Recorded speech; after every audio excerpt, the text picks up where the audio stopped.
So in last lecture, just we have to revise that is which is the limit test for the arsenic, which you already discussed in last lecture. For the determine the arsenic impurity, we have to take that is the test solution, which is prepared by dissolving that is the specific amount in the water, and stantated HCl is added. Stantated HCl means that is the arsenic free. That is the very impure HCl, which is that is the completely free from any other arsenic impurity. Such a HCl is taken and it is called as that is the stannated HCl. To this solution, then we have to add that is the 1 gram of potassium iodide. After the addition of potassium iodide, we add 5 ml stannous chloride acid solution and 10 gram granulated zinc is added. All the reagents must be arsenic free. Keep the solution aside for that is a 40 minutes. आता हे solution जेव्हा आपल्याला 40 minute काय होतं आपण तसंच ठेवतो. What happen due to that is the reaction there is formation of arsenic gas, and this arsenic gas when passes through that is the mercury chloride paper, it gives that is the yellow stain, and depending upon that is the concentration of this yellow stain form, we have to determine that is the how much amount of the arsenic present in the given test sample. Same test we have to carry out for the standard compound, but in the what is the difference between the test sample and standard compound? In standard solution, we have to know that is the actual amount of the arsenic impurity present. And in test sample, we have to determine that is another test sample, which impurity from the pharmaceutical tablet from which we have to determine the impurity. That sample we have to taken as a test sample. म्हणजे आपण काय करतो, taste sample आपल्याला ज्याच्यामधली impurity काढायची आहे ते sample म्हणजे आपलं काय असतं, टेस्ट सॅम्पल असतं. आणि स्टँडर्ड सॅम्पल म्हणजे कसं असतं, त्याच्यामध्ये आपल्याला माहिती असतं की ह्याच्यामध्ये एवढी एवढी इम्प्युरिटी प्रेझेंट आहे, म्हणजे non amount of the impurity present असते. आणि आपण काय करतो मग स्टँडर्ड कंपाऊंडचा जो कलर येतो म्हणजे येलो स्टेन जे येणार आहे त्याच्याबरोबर टेस्ट सॅम्पलचा येलो स्टेन काय करतो आपण कम्पेअर करतो. जर स्टँडर्ड पेक्षा येलो टेस्ट सॅम्पल मध्ये येलो स्टेन कमी असेल तर याचा अर्थ काय झाला, आपली लिमिट टेस्ट काय झाली, पास झाली. जर त्याच्यापेक्षा जास्त असेल स्टँडर्ड कंपाऊंड पेक्षा याचा अर्थ काय, आपली लिमिट टेस्ट काय झाली, फेल झाली. म्हणजेच काय झालं की ह्याच्यामध्ये आपल्या स्टँडर्ड पेक्षाही जास्त काय कॉन्सन्ट्रेशन आहे इम्प्युरिटीचं, हे आपण बघितलेलं आहे. आता ह्या रिएक्शन आपण ऑलरेडी मागच्या लेक्चर डिस्कस केलेल्या आहेत. काय होतं आर्सेनिक इम्प्युरिटी मध्ये, सबस्टन्स जो आहे म्हणजे ज्याच्यामध्ये आपल्याला आर्सेनिक इम्प्युरिटी काढायची आहे तो आपण सॅम्पल कशा करतो, डायल्युटेड सेल मध्ये काय करतो, डिझॉल्व करून घेतो. त्याच्यामध्ये डायल्युटेड सेल मध्ये आपण जेव्हा डिझॉल्व करून घेतो तेव्हा तिथे आर्सेनिक ऍसिड काय होतं, तयार होतं. आणि हे आर्सेनिक ऍसिड जे आहे त्याचं कन्व्हर्जन कशामध्ये होतं, आपण स्टॅनस ऍसिड जेव्हा टाकतो त्याच्यामध्ये तेव्हा त्याचं कन्व्हर्जन कशामध्ये होतं, आर्सेनियस ऍसिड मध्ये होतं. आता arsenic acid +3, arsenic acid means that is a +2. This arsenic acid reacts with the nascent hydrogen to form that is arsenic gas. हा arsenic gas काय होतो, तयार होतो. And this arsenic gas when that is a stained with that is a mercury chloride paper, we get that is a yellow stain. आपल्याला yellow स्टेन तिथे दिसते आणि त्याच्या कॉन्सन्ट्रेशन वरून आपण काय करतो, डिटरमाइन करतो की किती पर्सेंटेज काय आहे प्रेझेंट आहे. आता आपल्याला माहिती आहे की ह्याच्यामध्ये आपण येलो स्टेन काय करतो, नेहमी ऑब्झर्व करतो. आता येलो स्टेन ऑब्झर्व करण्याचं काय काय रिझन्स आहेत, म्हणजे काय आपण रिएजंट्स कुठले कुठले वापरतो, ते का वापरतो. आता stannous chloride is used for the complete evolution of arsenic, म्हणजे आपल्याला जो गॅस इव्हॉल्व करायचा आहे त्याचं कम्प्लीट इव्हॉल्युशन होण्यासाठी, आर्सेनिक गॅसचं कम्प्लीट इव्हॉल्युशन होण्यासाठी, कारण आपल्याला एक्झॅक्ट अॅक्युरेट इम्प्युरिटीचं कॉन्सन्ट्रेशन किती आहे ते काढायचं आहे. त्यामुळे जर गॅस जर कमी इव्हॉल्व झाला तर आपल्याला पर्सेंटेज चुकणार, आपलं त्याच्यात काही व्यवस्थित येणार नाही. त्याच्यामुळे आपण काय करतो की स्टॅनस क्लोराइड कशासाठी ऍड करतात, तरी कम्प्लीट इव्हॉल्युशन आर्सेनिकचं गॅस होण्यासाठी. आता परत आपण कुठले कुठले रिएजंट ऍड करतो बघा, ह्या टेस्टमध्ये झिंक ऍड करतो, पोटॅशियम आयोडाइड ऍड करतो, स्टॅनस क्लोराइड ऍड करतो. तर हे सगळे काय रिड्युसिंग एजंट्स आहेत. हायड्रोक्लोरिक ऍसिड आपण ऍसिडिक सोल्युशन बनवण्यासाठी काय करतो, हायड्रोक्लोरिक ऍसिड त्याच्यामध्ये ऍड करतो. आणि लेड ऍसिडेट पेपर कशासाठी ऍड करतो, तर एखादी जर सल्फाइड कंटेनिंग इम्प्युरिटी असेल तर ती तिथे ट्रॅप व्हावी आणि फक्त आर्सेनिकच गॅस काय होता त्याच्यातून पास व्हावा, यासाठी आपण काय करतो, लेड ऍसिडेट पेपर तिथे काय करतो, युज करतो. आता बाकीचे रिएजंट वापरतात आपण, स्टॅनेटेड हायड्रोक्लोराइड कशासाठी वापरतात, if the pure zinc and HCl is are used the steady evolution of the gas does not occur, this produces that is improper stain, and that's why that is the for the steady evolution of the gas we use that is the stannate hydrochloric acid. Stannate hydrochloric acid we have already discussed, it is the acid which is free from the arsenic impurity, म्हणजे कुठल्याही पद्धतीची कसली impurity त्याच्यात नसेल असं एकदम pure form मधलं acid आहे, त्याला आपण काय म्हणतो, स्टॅनेटेड हायड्रोक्लोरिक ऍसिड म्हणतो. हे आपण रिएजंट त्याच्यामध्ये वापरतो. त्याच्यानंतर आता आपण बघितलं की we use that is a lead acetate solution. आता याच्यामध्ये बऱ्याच वेळा काय होतं की हायड्रोजन सल्फाइड जो आहे फॉर्म झालेला असतो, त्याच्यामुळे काय होतं की सल्फाइड इम्प्युरिटी त्याच्यामध्ये फॉर्म होते. आणि ही जी सल्फाइड इम्प्युरिटी जी आहे ती सल्फाइड इम्प्युरिटी इंटरफिअर करणार, जर गॅस आपला प्रॉपर इव्हॉल्युशन झालं नाही तर आर्सेनिक इम्प्युरिटी आपल्याला काय करता येणार नाही, आयडेंटिफाय करता येणार नाही. त्याच्यासाठी हे जे लेड सल्फाइडचे जे ट्रेसेस असतात ते ट्रॅप करण्यासाठी आपण काय करतो, लेड ऍसिटेट सोल्युशन काय करतो, युज करतो. त्याच्यानंतर use of potassium iodide. Potassium iodide हे काय रिड्युसिंग एजंट आहे. मी मगाशी तुम्हाला सांगितलं की potassium iodide it is that is converted to hydrogen iodide, that is reduction to it is unreacted pentavalent arsenic out trivalent arsenic impurity. आणि त्याच्यामुळे काय होतं की ह्या ज्या पेंटाव्हॅलंट इम्प्युरिटी असतील किंवा ट्रायव्हॅलंट इम्प्युरिटी असतील त्याही सगळ्या काय होतात, अनरिएक्टेड फॉर्म मध्ये तशाच राहतात, पण त्यात राहू नयेत. जेवढा तुमचं आर्सेनिक आहे तेवढं सगळ्याचं कन्व्हर्जन काय होतं, आर्सेनिक गॅसमध्ये व्हावं यासाठी आपण काय करतो, पूर्णपणे रिडक्शन होण्यासाठी पोटॅशियम आयोडाइड काय करतो, यूज करतो. So this is that is already we have to discuss in the last lecture. Now today we start to discuss that is the limit test for the lead. Next, that is the limit test, that is the limit test, that is the limit test for the lead. Lead is the almost undesirable impurity in the medical compound and comes through which that is it is actually comes from that is the sulfuric acid, which is used for the preparation or that is a lead liner apparatus, and that is the glass bottles for the storage of the chemicals. Generally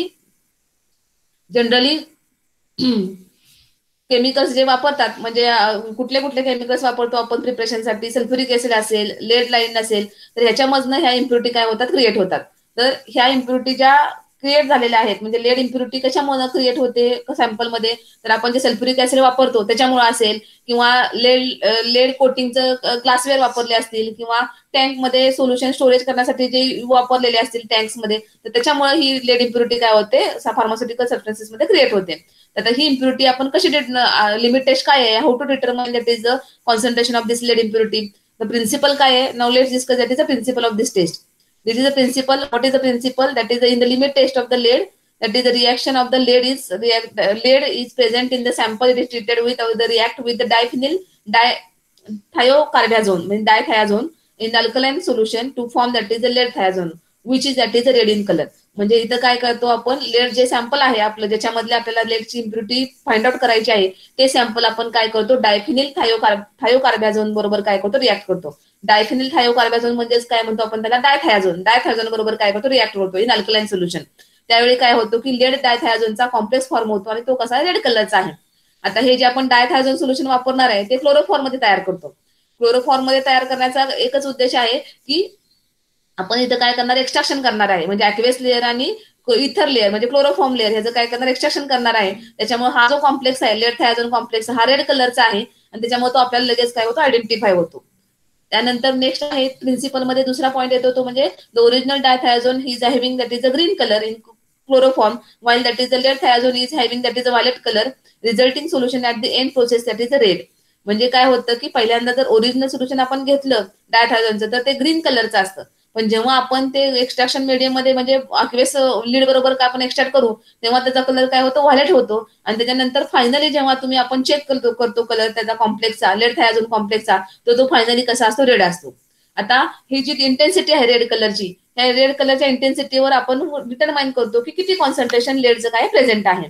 जर standard sample पेक्षा laid कलरची intensity काय असेल taste sample मध्ये कमी असेल तर याचा अर्थ काय होणार आहे की आपली टेस्ट काय झाली, लिमिट टेस्ट पास झाली, कारण कॉन्सन्ट्रेशन कसं असेल, कमी असेल, कारण कलर इंटेन्सिटी कशी झाली, कमी झाली. पण तेच जर काय असेल, if that is a intensity of this red colour is greater or that is maximum as compare to that is a compound solution, then it is we say that this is that is the limit test we have to fail because concentration in the test sample is higher than the standard sample. म्हणजे standard sample मध्ये पेक्षा आपल्या taste sample मध्ये concentration impurity काय जास्त आहे, म्हणजे ती लिमिट टेस्ट तिथे काय झाली, फेल झाली. अशा पद्धतीने काय करतो आपण, लेड इम्प्युरिटी जी आहे ती फाइंड आउट करतो. आता ह्याच्यामध्ये जो कलर आहे तो कलर आपण कसा हे करणार, the colour of the lead dithizone complex in the chloroform has been compared with the standard volume of the lead solution treated in the same manner. म्हणजे स्टँडर्ड जे व्हॉल्यूम असतं लेडचं त्याच्याबरोबर आपण काय करणार आहे ते कम्पेअर करणार आहे, कलर इंटेन्स आहे का, कमी मॅक्झिमम इंटेन्सिटी आहे त्याची का मिनिमम इंटेन्सिटी आहे त्या कलरची, ती आपण काय करतो, फाइंड आउट करतो. In this method, the lead present as an impurity in the substances gets separated by extracting in the alkaline solution with that is a diathiazone extraction solution. म्हणजे आपण जेव्हा हे सोल्युशन एक्स्ट्रॅक्ट करणार तेव्हा ही डायथायझोन impurity जी आहे त्याचा complex कुठला तयार होतो, लेड डायथायझोन हा कॉम्प्लेक्स तयार होतो आणि हा रेड कलरचा आहे. ह्याच्यावरून आपण काय करतो, लेड इम्प्युरिटी कुठली प्रेझेंट आहे आणि किती प्रमाणात प्रेझेंट आहे हे आपण काय करतो, फाइंड आउट करतो. ह्याच्यामध्ये सिंपल आहे, फक्त आपण ह्याच्यामध्ये काय करतो तर डायथायझोन बरोबर हा रिएजंट आपण वापरतो, त्याच्याबरोबर हे लेड सॅम्पल काय करतो आपण ट्रीट करतो. म्हणजे when the dithiazone reacts with the lead sample in the alkaline solution there is formation of that is the lead thiazone complex which is red in color and this is that is extraction carried out in the whole extraction carried out in the chloroform. हे सगळं जे extraction आहे ते आपण chloroform मध्ये काय करतो, carried out करतो.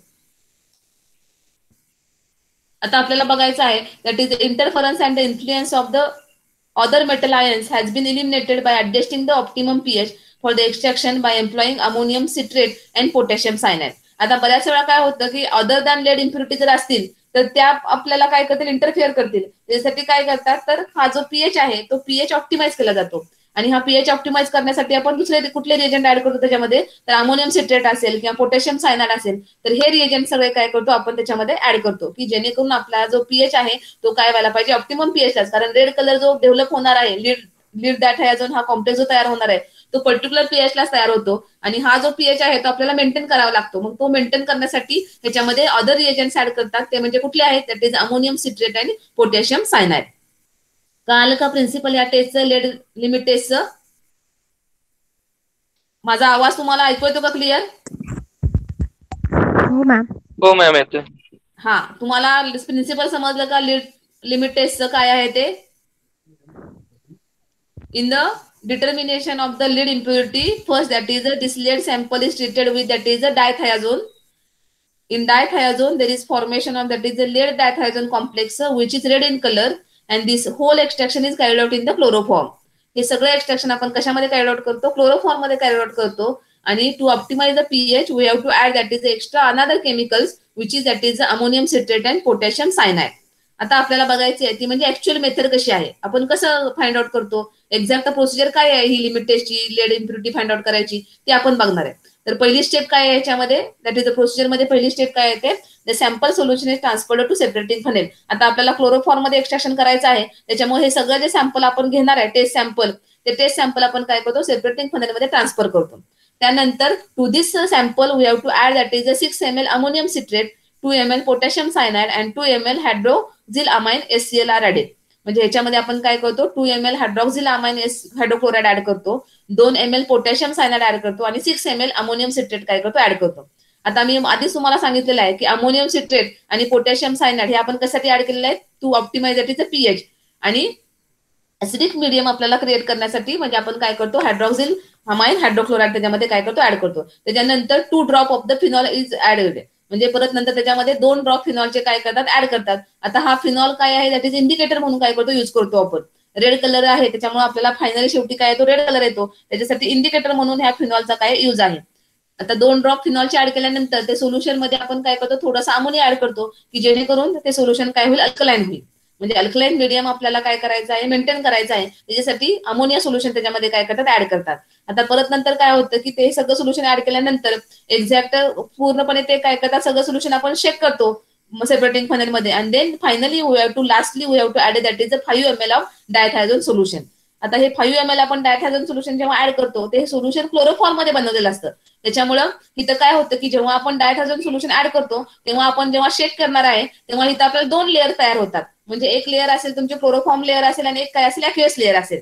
आता डायथायझोन आपण हा रिजन तयार केलाय तर क्लोरोफॉर्म तयार केलाय. त्याच्यामुळे ऍक्युअस सोल्युशन मध्ये जे तुमचं लेडची इम्प्युरिटी आहे ती काय होईल, डायथायझोन बरोबर रिॲक्ट होईल आणि ते सगळ्या इम्प्युरिटीचा जो कॉम्प्लेक्स आहे तो लीड डायथायझोन कॉम्प्लेक्स फॉर्म होईल. तो कशामध्ये येईल, आपल्या क्लोरोफॉर्म लेअर मध्ये येईल. आणि ऍक्युअस लेअर कशी असेल, हे आपले जे बाकीचे आपण ऑप्टिमाइज पीएच करण्यासाठी जे रिजन टाकलेले आहेत ते सगळे कसे ऍक्युअस लेअर मध्ये जातील. आता नंतर आपण काय करून घेतो, फक्त जी क्लोरोफॉर्म लेअर आहे ती परत एक्स्ट्रॅक्ट करून घेतो. सेपरेटिंग फनेल मधनं काय करतो, we have to just separate out that is a chloroform layer and this is then treated with the 30 ml nitric acid. आणि त्याच्यानंतर ही जी क्लोरोफॉर्म लेअर आहे ती 30 ml नायट्रिक ऍसिड बरोबर काय होते ट्रीट केली जाते. आता 30 ml नायट्रिक ऍसिड बरोबर जेव्हा आपण क्लोरोफॉर्म लेअर काय करतो एक्स्ट्रॅक्ट करतो, तेव्हा काय होतं की तुमचा जो इम्प्युरिटी जी आहे ती काय होते की ऍक्वेस लेअर मध्ये म्हणजे नायट्रिक ऍसिड मध्ये काय होतं तो कॉम्प्लेक्स सोल्युबल होतो. म्हणजे लेड थायझोन हा कॉम्प्लेक्स आहे तो ऍसिडिक मीडियममध्ये सोल्युबल आहे. आपण 30 ml नायट्रिक ऍसिड जेव्हा वापरतो तेव्हा क्लोरोफॉर्म लेअर मधला तुमचा जो तो कॉम्प्लेक्स आहे तो सगळ्याच्या सगळा ऍक्वेस लेअर मध्ये नायट्रिक ऍसिड बरोबर सोल्युबल होतो. त्याच्यामुळे काय होतं की तुमचा जो कॉम्प्लेक्सचा कलर जो आहे तो काय होतो तुमचा जो सगळी जे तयार झालेला कॉम्प्लेक्स आहे तो कशामध्ये डिझॉल्व्ह होईल ऍक्वेस लेअर मध्ये डिझॉल्व्ह होईल आणि फक्त तुमची क्लोरोफॉर्मची लेअर काय असेल फक्त त्याच्यामध्ये क्लोरोफॉर्म असेल. मग आपण काय करतो सेपरेटिंग फनेल मधनं ते क्लोरोफॉर्म लेअर काय करतो डिस्कार्ड करतो आणि ही जी ऍक्वेस लेअर आहे ती ऍक्वेस लेअर 2-3 वेळा वॉटरने काय करतो प्रॉपर काय करू शकतो वॉश करतो आणि त्याच्यानंतर किंवा अजून एक क्लोरोफॉर्म त्याला कंटिन्युअस काय देतो वॉशिंग देतो आणि हे जी तुमची ऍक्वेस लेअर आहे त्या ऍक्वेस लेअर मध्ये आपण फायनली काय करतो 4 ml अमोनियम सायनाइड सोल्युशन काय करतो ऍड करतो आणि 30 मिनिटं म्हणजे 15-20 मिनिटं ते सोल्युशन तसंच काय करतो ठेवून देतो. आता हे सोल्युशन जेव्हा ठेवतो तेव्हा बघा to this acid solution 5 ml standard dithizone solution is added and 4 ml ammonium cyanide solution is added. म्हणजे आपण त्याच्यामध्ये परत एकदा 5 ml थायझोन सोल्युशन ऍड करतो आणि 4 ml अमोनियम सायनाइड काय करतो ऍड करतो. आता हे केल्यामुळे काय होतं की इथं परत काय होतो की तुमचा जो कॉम्प्लेक्स आहे त्याला इंटेन्स रेड कलर येतो आणि हा जो इंटेन्स रेड कलर जो डेव्हलप झालेला आहे तो कसा रेड कलर झालेला आहे त्याची इंटेन्सिटी किती आहे त्याची इंटेन्सिटी कमी आहे का जास्त आहे आपल्या स्टँडर्ड सॅम्पल पेक्षा त्याच्यावरनं आपण काय करतो की ह्याच्यामध्ये लिमिट टेस्ट आपली पास झाली का फेल झाली हे काय करतो डिटरमाइन करतो. So this is that is actual method to determine that is the lead impurity. समजली का बघा कळालं का. आपण ही जी लेड इम्प्युरिटी जी आहे ती फाइंड आउट करण्यासाठी जसं आपण प्रॅक्टिकल तुम्ही वापरलेलं सेपरेटिंग फनेल वापरता ना वापरले की नाही आतापर्यंत सेपरेटिंग फनेल ह्याच्यामध्ये 2 लेअर काय होतात सेपरेट होतात एक ऍक्वेस लेअर असते आणि एक काय असते आपली ऑर्गॅनिक लेअर असते. आता हे सॅम्पल जेव्हा आपण काय करतो सेपरेटिंग फनेल मध्ये लोड करतो तेव्हा त्याच्यामध्ये पहिल्यांदा काय ऍड केलं जातं 6 ml अमोनियम सिट्रेट ऍड करतात 2 ml पोटॅशियम सायनाइड ऍड करतात आणि 2 ml हायड्रॉक्सिल अमाइन काय करतात त्याच्यामध्ये ऍड करतात. आता हे सगळे रिएजंट ऍड केल्यानंतर त्याच्यामध्ये 2 ड्रॉप फिनॉल ऍड केलं जातं आणि अमोनिया सोल्युशन टाकून त्याच्यामध्ये हे सोल्युशन काय केलं जातं अल्कलाइन केलं जातं आणि ह्या सोल्युशन मध्ये जेव्हा आपण काय करतो 5 ml डायथायझोन काय करतो ऍड करतो तेव्हा हा रिएजंट आपण क्लोरोफॉर्म मध्ये बनवलेला असतो. तेव्हा आपण जेव्हा हे सगळं सोल्युशन मिक्स करणार आहे तेव्हा आपोआपच 2 लेअर येतील. एक लेअर असेल तुमची ऍक्वेस लेअर आणि एक लेअर असेल क्लोरोफॉर्म लेअर. आता ह्या क्लोरोफॉर्म लेअर मध्ये तुमचा काय असणार आहे लीड जे आपल्या अक्वेस लेअर मध्ये लीडची इम्प्युरिटी जी आहे ती सगळी काय होईल डायथायझोन बरोबर कंबाईन होईल आणि लेड डायथायझोन हा कॉम्प्लेक्स फॉर्म होईल आणि तो सगळा क्लोरोफॉर्म लेअर मध्ये येईल. परत आपण ही क्लोरोफॉर्म लेअर काय करून घेतो सेपरेट करून घेतो आणि ही काय करतो क्लोरोफॉर्मची लेअर आपण नायट्रिक ऍसिड मध्ये डिझॉल्व्ह करून घेतो. आता नायट्रिक ऍसिड मध्ये जेव्हा डिझॉल्व्ह करणार तेव्हा परत काय होईल क्लोरोफॉर्म सेपरेट होईल आणि ऍक्वेस लेअर आपण ती काढून घेतो आणि त्या ऍक्वेस लेअर मध्ये परत आपण फायनली काय करतो अजून एकदा 5 ml standard dithizone solution add करतो आणि 4 ml अमोनियम सायनाइड ऍड करतो आणि हे जे सोल्युशन शेक करून आपण एक अर्धा तास ठेवलं की तिथं काय होतं इंटेन्स रेड कलर काय होतो आपल्याला दिसतो. आता इंटेन्स रेड कलर जो डेव्हलप झालेला आहे त्याच्या इंटेन्सिटीवरून आपण डिटरमाइन करतो की किती इम्प्युरिटी लेडची प्रेझेंट आहे. समजलं का समजलं का माझा आवाज येतो का तुम्हाला. हो मॅम हो मॅम. आता ऑब्झर्वेशन आपण काय केलं बघा the intensity of the colour complex is depends upon the amount of the lead in the solution.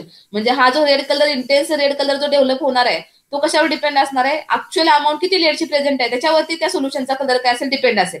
म्हणजेच जर आपल्या स्टँडर्ड सॅम्पल पेक्षा जर हा कलर जर इंटेन्स असेल म्हणजे जास्त असेल तर याचा अर्थ काय होतो की आपल्याला स्टँडर्ड सॅम्पल मध्ये नोन इम्प्युरिटी माहिती आहे लेडची इम्प्युरिटी किती आहे ते आपल्याला माहित असतं. त्याच्यापेक्षा जर जास्त कलर आला आपल्या टेस्ट सॅम्पलला तर याचा अर्थ काय होतो की आपल्या टेस्ट सॅम्पल मध्ये लेडची इम्प्युरिटी कशी आहे मॅक्झिमम आहे. तो जर आपला जर स्टँडर्ड पेक्षा काय आला कमी कलर आला म्हणजे लेस इंटेन्स कमी इंटेन्सिटी असेल त्या कलरची तर याचा अर्थ काय होतो की आपली लिमिट टेस्ट काय पास आहे म्हणजे आपल्या स्टँडर्ड पेक्षा आपल्या टेस्ट सॅम्पल मध्ये कॉन्सन्ट्रेशन म्हणजे इम्प्युरिटी जी आहे लेड इम्प्युरिटीचं कॉन्सन्ट्रेशन कसं आहे कमी आहे. आता ह्याच्यामध्ये आपण जे वेगवेगळे रिएजंट्स वापरतो ते रिएजंट का वापरले ते मी तुम्हाला मगाशी पण सांगितलं. ह्याच्यामध्ये आपण कुठले रिएजंट यूज करतो अमोनियम सिट्रेट यूज करतो पोटॅशियम सायनाइड यूज करतो हायड्रॉक्सिल अमाइन हायड्रोक्लोराइड यूज करतो. So all these reagents are used to optimise that is the pH to maintain that is the pH we have to use that is this reagent. म्हणजे हे सगळे reagent असतात ते एकदम pure form मध्ये असतात आणि पीएच ऑप्टिमाइज करण्यासाठी आपण हे रिएजंट काय करतो त्याच्यामध्ये ऍड करतो. त्यानंतर आपण नेक्स्ट रिएजंट कुठला ऍड केला या टेस्टमध्ये फिनॉल ऍड केला. This is that is red phenol जे आहे त्याचा ऑलरेडीच रेड कलर असतो हा इंडिकेटर म्हणून काय होतो ऍक्टिव्ह होतो. कारण आताच मी तुम्हाला सांगितलं की पहिल्यांदा डायथायझोन सोल्युशनचा कलर कसा असतो ब्ल्यू असतो ओरिजिनल जर तुम्ही डायथायझनचा कलर जर बघितला तर तो कसा असतो, ब्ल्यू कलरचा असतं. आणि जेव्हा आपण लीड इम्प्युरिटी बरोबर ते एक्सट्रॅक्ट करणार आहे तेव्हा फिनॉल इंडिकेटर आपण टाकल्यामुळे त्याचा इंटेन्स कलर काय होतं, इथे blue is converted to that is a intense red. Intense red colour मध्ये काय होतं त्याचं, that is a colour change होतो. म्हणजे हा इथे फिनॉल इज जस्ट यूज त्याचं इंडिकेटर. आपल्याला कलर इंडिकेटर म्हणून आपण फिनॉलचं काय करतो त्याच्यामध्ये युज करतो. आणि आपण हे जे सगळं सोल्युशन आहे ते कशात मध्ये अल्कलाइन सोल्युशन मध्ये काय करतो, एक्सट्रॅक्शन करतो. आणि इन प्रेझेन्स ऑफ क्लोरोफॉर्म मध्ये अल्कलाइन सोल्युशन मध्ये हे आपण काय करतो, सगळं एक्सट्रॅक्शन काय करतो, कॅरी आउट करतो. So this is that is the actual that is a limit test for the lead. ही काय आहे, लिमिट टेस्ट लेडची आहे. आता ही सॅम्पल आपण 2 सॅम्पलसाठी काय करतो, सेम टेस्ट कॅरी आउट करतो. आतापर्यंत आपण सगळं बघितलेलं आहे. आयर्न इम्प्युरिटी बघितली किंवा आर्सेनिक इम्प्युरिटी बघितली किंवा क्लोराईड इम्प्युरिटी बघितली. ह्या सगळ्या टेस्ट आपण 2 सॅम्पलसाठी कॅरी आउट करतो. म्हणजे आपल्या स्टँडर्ड सॅम्पलसाठी पण सेम आपण प्रोसिजर फॉलो करतो आणि टेस्ट सॅम्पलसाठी पण आपण काय करतो, ही सेम प्रोसिजर आपण काय करतो, फॉलो करतो. आता ही प्रोसिजर कशी फॉलो करतो आपण, तर पहिल्यांदा काय करतो आपण, non quantity of the sample solution is transferred in the separating funnel. आताच आपण प्रोसिजर डिस्कस केली. ह्याच्यामध्ये आपण काय करतो, एक नोन क्वांटिटी टेस्ट सॅम्पलची जी आहे ती सेपरेटिंग फनेलमध्ये ट्रान्सफर करून घेतो.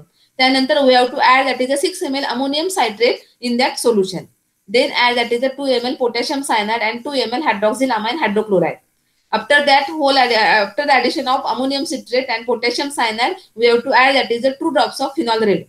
After that is we have to make that solution alkaline by addition of ammonia. After the addition of phenol red indicator, we have to make this solution alkaline by addition of ammonia solution. Ammonia solution add करून ते solution काय केलं जातं, alkaline केलं जातं. Then we have to extract with the 5 ml diathazone until it becomes that is the green color. म्हणजे आपण काय करतो, परत डायथायझोन रिएजंट जो आहे तो काय करतो, ऍड करतो. After that addition of the diathazone reagent in the same solution, we have to get that is the 2 layers. First layer that is aqueous layer, second layer is chloroform layer.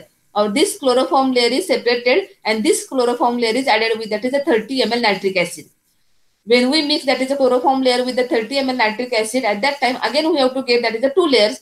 First one that is aqueous layer and second one that is only chloroform layer. We discard that is a chloroform layer, we take that is only aqueous layer, and finally in this aqueous layer we have to add that is again 5 ml standard diathazone solution and 4 ml ammonium cyanide. After the addition of this, we have to shake this for the 30 minutes and observe the color. The color is changes to that is the intense red color. The color is changes to that is intense red color, and by observing that is the intensity of this red color, we have to determine that is the exact concentration of the impurity present in the given test sample. किती present आहे impurity ते आपण हा colour observe करून काय करतो, find out करतो. आता हे ज्या प्रोसेस आपण फॉलो केली ती सेम प्रोसिजर आपण स्टँडर्ड सॅम्पलसाठी काय करतो, फॉलो करतो. फक्त इथं आपलं काय असतं, स्टँडर्ड सॅम्पल असतं. स्टँडर्ड सॅम्पल म्हणजे काय, की आपल्याला माहिती असते की ह्याच्यामध्ये किती इम्प्युरिटी आहे, लेड इम्प्युरिटी. म्हणजे फॉर एक्झाम्पल आपण स्टँडर्ड सॅम्पल प्रिपेअर करतो, त्याच्यामध्ये 20 ppm किंवा 200 ppm किंवा 100 ppm लेड इम्प्युरिटी त्याच्यामध्ये काय करतो, ऍड करतो. आणि ते सॅम्पल आपल्याला काय असतं, त्याच्यामध्ये माहित असतं की ह्याच्यामध्ये आपल्याला किती इम्प्युरिटी प्रेझेंट आहे. मग आपल्याला जर माहित आहे की बाबा 200 ppm चं आपण स्टँडर्ड सॅम्पल बनवलं होतं, तर आपण जेव्हा ही सेम प्रोसिजर फॉलो करतो तेव्हा जो कलर आपण ऑब्झर्व करतो, म्हणजे शेवटी तुमचे टेस्ट संपल्या, सेम टेस्ट कॅरी आउट केल्यानंतर जो कलर येतो रेड कलर, त्याची इंटेन्सिटी आपल्याला जी दिसते त्याच्याबरोबर आपण टेस्ट सॅम्पलची इंटेन्सिटी काय करतो, कम्पेअर करतो. म्हणजे हे दोन्ही कलर आपण काय करतो, कम्पेअर करतो. आणि ह्या दोन्ही कलर कम्पेअर केल्यानंतर आपल्याला काय करता येतं, समजतं की बाबा कुठल्यामध्ये आपली काय इम्प्युरिटी जास्त आहे. जर स्टँडर्ड सॅम्पल पेक्षा टेस्ट सॅम्पलचा जर कलर काय असेल, कमी असेल, त्याचा अर्थ काय होतो की आपल्या टेस्ट सॅम्पल मध्ये लेड इम्प्युरिटी काय आहे, 200 ppm पेक्षा काय कमी आहे.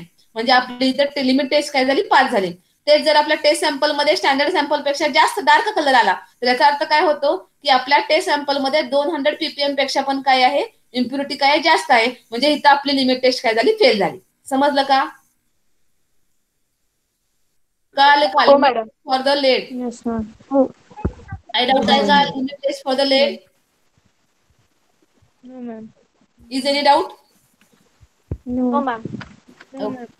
आता हे जे aqueous ammonia is added in the limit test to the lead, म्हणजे आता आपण इथे ऍक्वेस अमोनिया काय करतो, लिमिट टेस्ट मध्ये लेडचे ऍड करतो. ह्याच्यामुळे काय होतं की अल्कलाइन सोल्युशन मध्ये सल्फर कंटेन जे कंपाऊंड आहे, लेडचं कॉम्बिनेशन सल्फर बरोबर होऊन तिथं काय होतं, लेड सल्फाइड हा काय होतो, प्रेसिपिटेट काय होतो, फॉर्म होतो.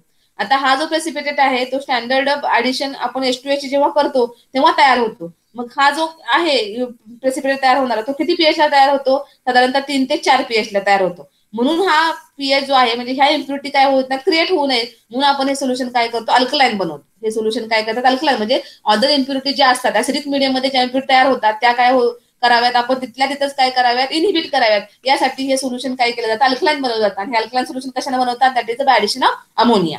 अमोनिया सोल्युशन ऍड करून हे सोल्युशन आपण काय करतो, दॅट इज द अल्कलाइन करून घेतो, की जेणेकरून आपल्याला पीएच ऑप्टिमाइज करून जेवढे आर्सेनिक इम्प्युरिटी जेवढी लेड इम्प्युरिटी त्याच्यामध्ये प्रेझेंट आहे तेवढ्या सगळ्याचं कन्व्हर्जन कशामध्ये हो, लेड डायथायोजन ह्या कॉम्प्लेक्स मध्ये करता यावं आणि तो आपल्याला कलर ऑब्झर्व करता यावा, यासाठी आपण काय केलेलं आहे, अल्कलाइन मीडियम मध्ये ही टेस्ट काय केली, कॅरी आउट केलेली आहे. समजलं का? So this is that is a limit test for the lead PB. का आली का limit taste?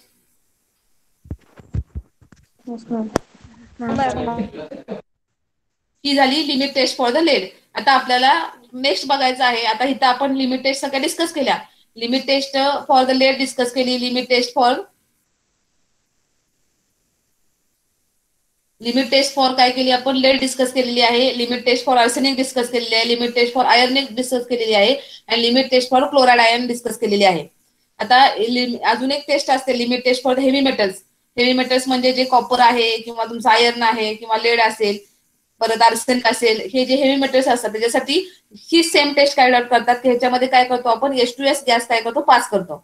H2S gas pass केल्यानंतर जी इम्प्युरिटी प्रेझेंट आहे त्याचा सल्फाईडचा प्रेसिपिटेट काय होतो, फॉर्म होतो. आणि हा सल्फाईडचा प्रेसिपिटेट किती फॉर्म झालेला आहे त्याच्यावरनं आपण इम्प्युरिटी काय करू शकतो, डिटरमाइन करू शकतो. This is that is the limit test for the heavy metals. Another limit test for the determination of heavy metals impurity in the pharmaceutical formulation. Pharmaceutical formulation मध्ये हेवी मेटल जे present असतात त्याची ही दुसरी limit taste आहे की त्याच्यामध्ये आपण sulphur containing reagent त्याच्यामध्ये काय करतो, ऍड करतो. म्हणजे त्याच्यामध्ये हायड्रोजन सल्फाइड असेल किंवा दुसऱ्या सल्फर कंटेनिंग आपण रिएजंट त्याच्यामध्ये ऍड करतो आणि त्याचं कन्व्हर्जन कशामध्ये करून घेतो, सल्फाइड प्रेसिपिटेट मध्ये करून घेतो. आणि सल्फाइड प्रेसिपिटेट कसा फॉर्म झालेला आहे, किती प्रमाणात फॉर्म झालेला आहे, त्याचं कॉन्सन्ट्रेशन आपण डिटरमाइन करून काय करतो, इम्प्युरिटी किती प्रेझेंट आहे हे काय करू शकतो, त्या फार्मास्युटिकल टॅबलेट मधनं करून डिटरमाइन करू शकतो.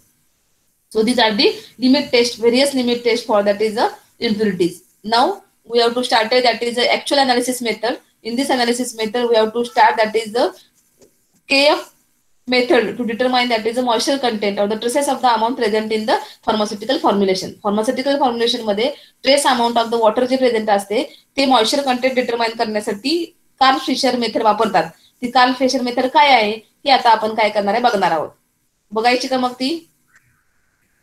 एक 5 मिनिटं आपण जस्ट त्याचा प्रिन्सिपल बघू आणि मग नंतर काय करू, फॉर्म म्हणजे बंद करू. कारण 10 वाजता तुमचं दुसरं लेक्चर इथं काय होणार आहे, चालू होणार आहे.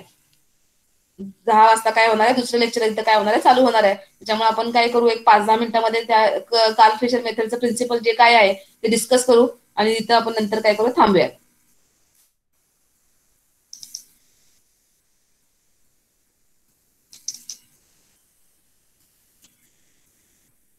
Karl Fischer titration method. This is a titration method usually in analytical chemistry, especially it is either colorimetric titration or the volumetric titration to determine that is the trace amount of the water sample in the trace amount of the water present in the pharmaceutical substances. म्हणजे pharmaceutical substances मध्ये असेल किंवा कुठल्याही दुसऱ्या substances मध्ये traces of the amount असते, म्हणजे जे मॉइश्चर कंटेंट असतो तो डिटरमाइन करण्यासाठी जी मेथड वापरतात त्यालाच काय म्हणलेलं आहे, कार्ल फिशर मेथड. आणि this method is invented by that is the scientist Karl Fischer in 1935. That's why it's a name given to this method, that is the Karl Fischer titration method. ही कुणी invent केलेली आहे method, Karl Fischer या German सायंटिस्टने 1935 मध्ये invent केलेली आहे. आणि त्याच्यामुळे ह्याच मेथडला आपण काय म्हणतो, Karl Fischer method. This is the method the titration method generally used to determine that is the traces of amount present in the sample. म्हणजे वॉटरचा जो ट्रेसेस अमाऊंट प्रेझेंट असतो, म्हणजे मॉइश्चर कंटेंट जो प्रेझेंट असतो तो डिटरमाइन करण्यासाठी ही generally method वापरतात. आता ही जी मेथड आहे ती 2 पद्धतीची आहे. त्याच्यामध्ये कलरीमेट्रिक टायट्रेशन पण करतात आणि व्हॉल्यूमेट्रिक टायट्रेशन पण करतात. दोन्ही पद्धतीने आपल्याला काय करता येतं, कार्ल फिशर मेथडनी काय करता येतं, अनालिसिस करता येतं. आता आपल्याला बघायचं आहे ते म्हणजे याचं principle, what is that is the principle of this Karl Fischer titration method. तर generally this method is based on the titration of the iodine. म्हणजे आपण इथं काय करतो, आयोडीन काय करतो, यूज करतो. The Karl Fischer titration is based on the iodine or the iodine reaction. The water reacts with the iodine and the end point of the titration is reached when all water is consumed. म्हणजे काय होतं की तुम्हाला माहिती आहे वॉटरचा colour कसा असतो, आयोडीनचा colour कसा असतो, येलोइश कलरचा असतो. जेव्हा आपण आयोडीन वॉटरमध्ये काय करतो, मिक्स करतो, तेव्हा हे सगळं वॉटर जे आहे ते जे आयोडीन जे आपण नोन अमाऊंट आयोडीन टाकलेली आहे ते वॉटर बरोबर काय होतं, कंबाईन होतं आणि आयोडीन किती कंझ्युम झालेलं आहे हे वॉटरसाठी त्याच्यावरून आपण काय करू शकतो, टायट्रोमेट्रिकली वॉटर पर्सेंटेज किती मॉइश्चर ह्याच्यामध्ये प्रेझेंट आहे हे आपण काय करतो, काढतो. म्हणजे ह्याच्यामध्ये आयोडीनचा कलर काय होतो, डिसअपिअर होते. सुरुवातीला आपण जेव्हा नोन अमाऊंट आयोडीन टाकतो वॉटर सॅम्पलमध्ये तेव्हा हे आयोडीन काय होतं, वॉटर सॅम्पल कंझ्युम करतं आणि जेवढं तुमचं वॉटर असेल तेवढंच आयोडीन कंझ्युम होणार आहे आणि जेवढं आपण नोन अमाऊंट टाकले त्यातली काहीतरी अमाऊंट राहील ना, ते जायले अनरिएक्टेड आयोडीनची अमाऊंट राहते, त्याच्यावरून आपण परत वॉटर सॅम्पलमध्ये किती मॉइश्चर आहे हे काय करतो, फायनली कॅल्क्युलेट करतो. तर नंतर ह्या मेथडसाठी दुसरे ऑर्गॅनिक रिएजंट वापरतात. ते म्हणजे कुठले ऑर्गॅनिक रिएजंट्स आहेत, तर generally for this KF titration method organic base is used. It is sulphur dioxide, iodine and alcohol. Alcohol, sulphur dioxide आणि आयोडीन हे 3 रिएजंट ह्या मेथडसाठी लागतात. आता सुरुवातीच्या काळी पहिल्यांदा instead of that is sulphur dioxide pyridine हा बेस वापरायचा, परंतु पिरिडीन हा बेस जो आहे तो कसा आहे, दॅट इज हार्मफुल म्हणजे डेंजरस आहे. पिरिडीन वापरणं कंटिन्युअस इन्हेलेशन जर पिरिडीनचं झालं तर कॅन्सर सारखा रोग होऊ शकतो. त्याच्यामुळे नंतर काय झालं, मॉडिफिकेशन ह्या मेथडमध्ये आले आणि instead of that is the pyridine now that is routinely use that is a sulphur dioxide for this that is a method. म्हणजे सुरुवातीला या मेथडमध्ये पिरिडीन वापरायचे ऑर्गॅनिक बेस म्हणून आणि अल्कोहोलमध्ये मिथेनॉल वापरायचे. पण आता मिथेनॉल आणि पिरिडीनचा यूज काय केलेला आहे, मॉडर्न टेक्निकमध्ये काय केलं, कमी केलेला आहे. आता हे जे कार्ल फिशरचं टायट्रेशनचं जे इन्स्ट्रुमेंट आहे त्याच्यामध्ये जनरली काय वापरलेलं असतं, सल्फर डायऑक्साइड वापरलेलं असतं किंवा एखादा इमिडाझोलचा सारखा बेस काय होतो, ऑर्गॅनिक बेस इथं वापरला जातो. इमिडाझोल ऑर्गॅनिक बेस आणि मिथेनॉलच्या ऐवजी इथेनॉल तिथं काय केलेलं आहे, वापरलेलं आहे. So these are the reagent generally used to titrate that is the iodine with the water. म्हणजे आयोडीन वॉटर बरोबर टायट्रेट करण्यासाठी आपल्याला हे रिएजंट ह्या कार्ल फिशर टायट्रेशन मेथडमध्ये वापरतात. कुठले कुठले रिएजंट वापरतात त्याच्यामध्ये पहिला आहे तो म्हणजे आयोडीन आहे, त्यानंतर सेकंड आहे तो म्हणजे सल्फर डायऑक्साइड आणि तिसरा आहे तो म्हणजे इथेनॉल. हे आता रिसेंटली वापरणारे काय आहेत, रिएजंट्स आहेत. याच्या अगोदर जेव्हा कार्ल फिशर टायट्रेशनचे इन्स्ट्रुमेंट असायचे म्हणजे जुने जे इन्स्ट्रुमेंट आहेत त्याच्यामध्ये आपण काय वापरायचो, पिरिडीन वापरायचो आणि मिथेनॉल वापरायचो. आता पिरिडीन आणि मिथेनॉल आपण वापरत नाही, तर त्याच्या ऐवजी आपण कुठला वापरला प्रेफर करतो, बेस ऑर्गॅनिक बेस कुठला आपण करतो, इमिडाझोल सारखा ऑर्गॅनिक बेस काय करतो आपण प्रिपेअर करतो आणि मिथेनॉलच्या ऐवजी आपण काय करतो, इथेनॉल काय करतो प्रेफर करतो. कारण का तर मिथेनॉल पेक्षा इथेनॉल मध्ये रिएक्शन काय असते, फास्टर होते. त्याच्यामुळे हे रिएजंट आपण काय करतो ह्याच्यामध्ये वापरतो.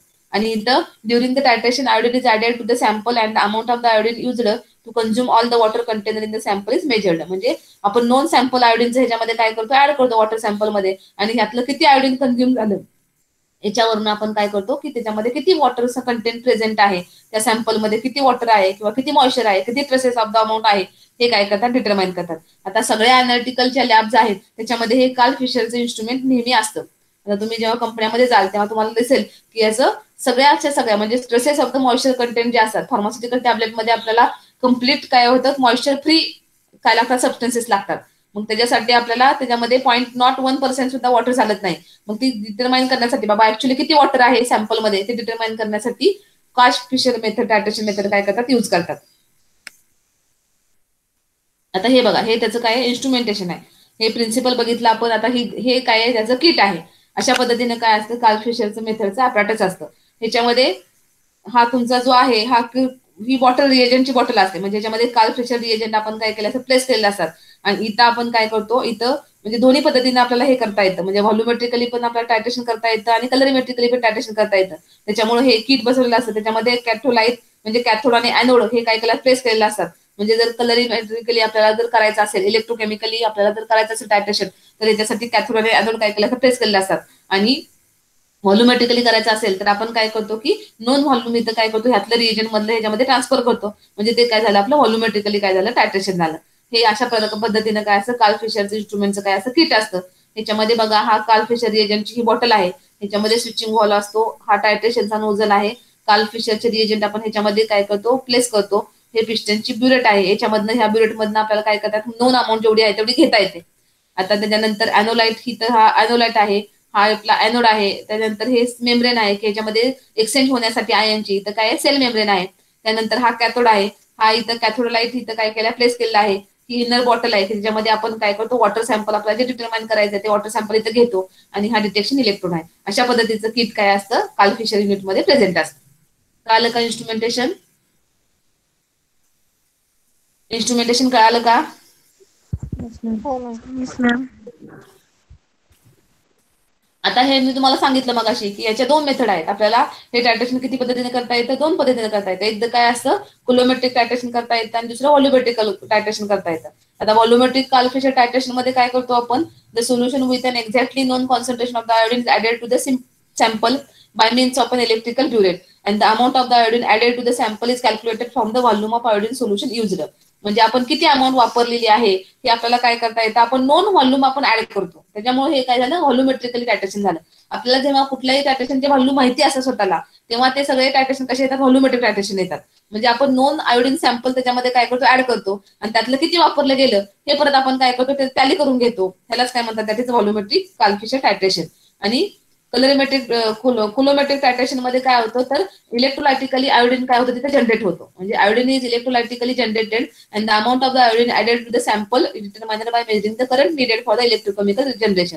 म्हणजे इलेक्ट्रोकेमिकली तिथे आयोडीन काय होतं, जनरेट होतो आणि तो जनरेट झालेला जो आयोडीन आहे तो किती झालेला आहे तो आपण इलेक्ट्रोकेमिकल सेलनी काय करतो, डिटरमाइन करतो. आणि मग आपण काय करतो, किती किती अमाऊंट वॉटरचे प्रेझेंट आहे, ट्रेसेस ऑफ द वॉटर किती आहे हे आपण काय करतो, डिटरमाइन करतो. ह्यालाच काय म्हणतात, त्याचं कुलोमेट्रिक मेथड. ह्यालाच काय म्हणतात, कुलोमेट्रिक मेथड. म्हणजे नॉन व्हॉल्यूम आपण जेव्हा आयोडीनचा ऍड करतो तेव्हा ती टायट्रोमेट्रिक मेथड झाली आणि जेव्हा आयोडीन इटसेल्फ तिथे त्या जनरेट होतो, इलेक्ट्रिकली जनरेट होतो, तेव्हा ती जी मेथड आहे त्याला काय म्हणतो आपण, कुलोमेट्रिक मेथड म्हणतो. कळालं का?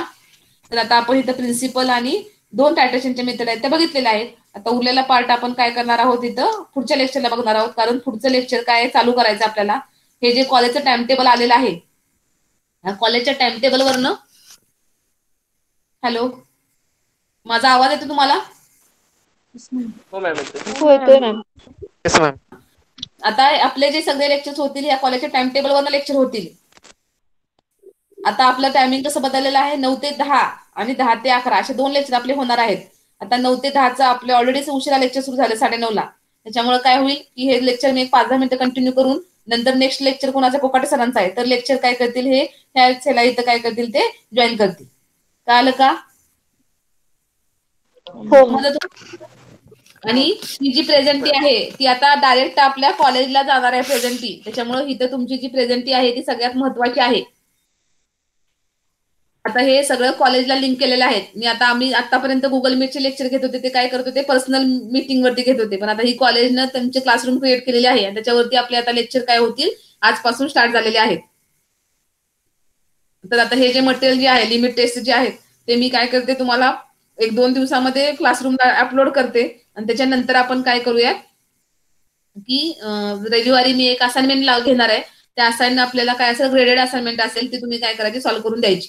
त्याच्यामध्ये मल्टिपल चॉईस क्वेश्चन आणि डिस्क्रिप्टिव्ह टाईप क्वेश्चन अशा पद्धतीची एक 20 मार्काची आपण काय करणार आहोत, आता झालेला आपण आतापर्यंत जरा शिकवलेला भाग आहे त्याच्यावरती आपण टेस्ट घेणार आहोत. कळालं का?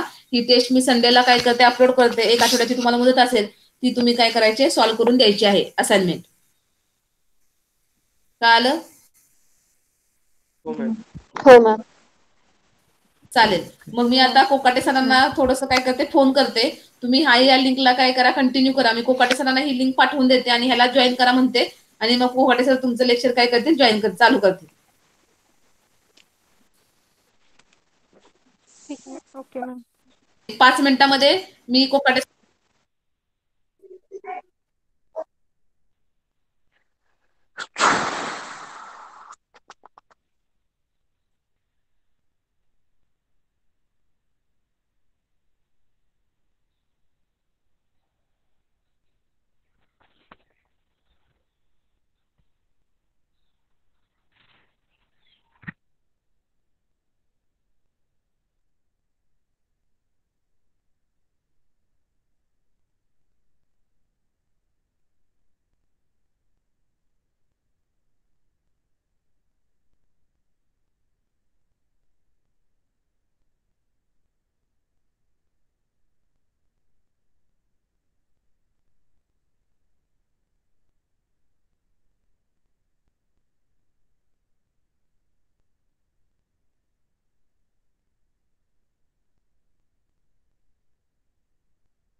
माझा आवाज येतोय का तुम्हाला ऐकू?